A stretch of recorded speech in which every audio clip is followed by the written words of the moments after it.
Ayan had spent most of his life living in a strange, quiet battle.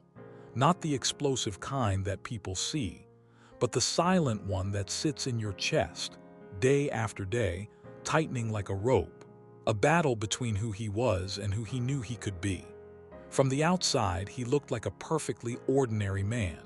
Neat haircut, polite smile, well-ironed shirt, a little tired but always composed.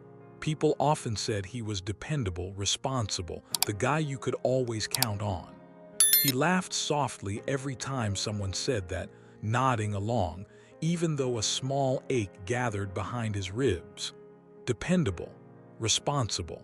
It sounded nice, but he wondered if it was just a polite way of saying stuck. Every morning, his alarm rang at 6:30, that sharp tone slicing through the darkness of his tiny apartment. He would lie there for a moment, staring at the ceiling, feeling the weight of another day pressing down. Then he'd chuckle quietly at himself, a tired chuckle, the kind that said, "Here we go again." He'd drag himself out of bed, brew the same coffee, stand at the same window and look out at the same gray buildings. The city always felt like it was holding its breath in the mornings. So did he. His job at the firm had drained him for years. He never disliked it enough to quit, but never loved it enough to grow. He hung somewhere in the middle, a place that felt safe at first, but slowly suffocating as time went on. He held onto the job because everyone said stability was success. So he clung to it like a rope, even when his palms burned. One morning, on his way out, he met little Rami again, the neighbor's kid with the curious eyes. Today, the boy had a wooden boat with a crooked sail, and he was blowing on it dramatically, trying to make it move across a puddle. When it didn't, he sighed so heavily that Ayan couldn't help laughing. The laugh came out warm and unexpected. The boy lifted the toy again and said proudly that he'd fix it. Ayan smiled, admiring the determination, the innocence. The moment felt light, like a tiny beam of sun cutting through a cloudy day. Then life snapped back. Work swallowed him whole. Meetings, deadlines, the constant buzzing of messages and instructions. Ayan felt like he was walking on a treadmill that kept speeding up while he stayed in place. He wanted to step off, even for a moment, but the fear of falling behind glued his feet to the belt. His coworkers joked about the stress. "Ha ha ha, this company will kill us," they'd say, and everyone laughed except the laughter sounded more like a cry hidden under a joke. Ayan laughed too, but inside, a small part of him whispered a quiet plea. "I don't want this anymore." One late evening, he returned home so exhausted that he didn't even switch on the lights. He dropped onto his couch and sat in the dark. The silence of the apartment was so loud, he could hear his heartbeat. He let out a low awe sound, surprising himself like someone comforting themselves in the middle of an empty room. He realized how alone he felt. Not lonely, just disconnected from people, from purpose, from himself. His phone buzzed insistently, messages from work again. He stared at it, throat tightening, tears pushing behind his eyes.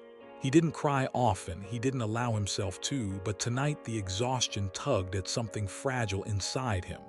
A small sob escaped, barely audible. Then another. They weren't dramatic tears.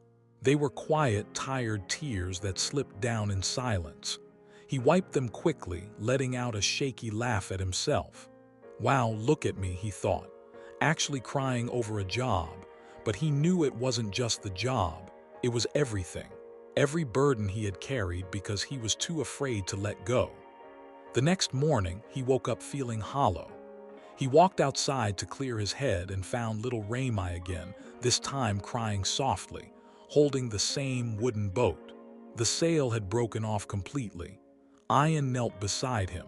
The boy said something that shook him. He said, "I held it too tight. I didn't want it to fall, but it broke anyway." Ayan felt a sharp, unexpected sting in his chest. The boy wasn't talking about life, but life was talking through him. Something inside him cracked open. All day he kept thinking about those words. I held it too tight. Late that night, unable to sleep, he pulled out a dusty old notebook. The pages smelled like forgotten dreams. He stared at them for a long time, then finally began to write. Letting go does not mean losing. Letting go means giving myself room to breathe. He wrote more. Letting go of people who don't really want to stay. Letting go of habits that make me small. Letting go of fears disguised as responsibilities.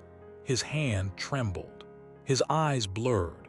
He blinked fast, laughing lightly at the tears. But the tears didn't stop this time. They flowed freely, a quiet stream that carried confusion, relief, guilt, and courage all at once. The next morning, he visited the office. But something felt different.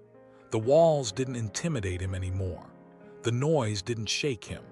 The weight he had carried for years suddenly felt removable. He walked to his desk slowly, almost gently, like someone laying a burden down. He packed his things without hurry. A calm smile rested on his face, and the smile grew when he placed his resignation letter on the manager's table. When he stepped outside the building, the cold air hit his cheeks, and he took a long breath. It felt like inhaling freedom. He laughed softly, a joyful, shaky laugh, almost like someone who had escaped something he didn't know was imprisoning him. The days that followed were confusing, uncertain, but strangely beautiful. He had let go, and now life began to respond.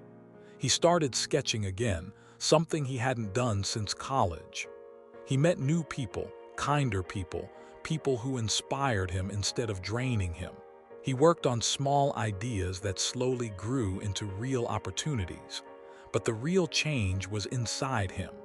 One evening, he sat at his window, watching the sunset melt into gold.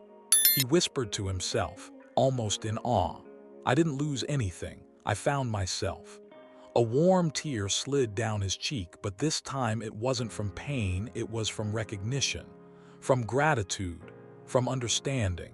Success didn't come from holding tight until his knuckles turned white. It came from releasing the weight that kept him grounded when he was meant to rise. He finally understood. Letting go wasn't giving up. Letting go was choosing peace. Letting go was choosing growth. Letting go was choosing himself.